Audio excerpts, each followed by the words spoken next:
હવામાન વિભાગ દ્વારા ગુજરાતમાં 31મી જુલાઈથી 2 ઓગસ્ટ દરમિયાન ભારેથી અતિભારે વરસાદની આગાહી કરવામાં આવી છે।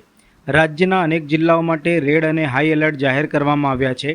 વડોદરા જિલ્લો પણ રેડ એલર્ટ હેઠળ હોવાથી વહીવટી તંત્ર સંપૂર્ણ સતર્ક બન્યું છે। આ આગાહીના પગલે આજે 31મી જુલાઈના રોજ વિદ્યાર્થીઓની સુરક્ષાને ધ્યાનમાં રાખી વડોદરા જિલ્લામાં તમામ સરકારી, ગ્રાન્ટેડ અને ખાનગી શાળાઓ તેમજ કોલેજોમાં રજા જાહેર કરવામાં આવી હતી અને શૈક્ષણિક કાર્ય બંધ રાખવામાં આવ્યું હતું। દરમિયાન સાવલી તાલુકામાં વહેલી સવારથી જ વીજળીના કડાકા સાથે વરસાદની શરૂઆત થઈ હતી। તાલુકાના વિવિધ વિસ્તારોમાં ધોધમાર વરસાદ વરસતા વાતાવરણમાં ઠંડક પ્રસરી હતી।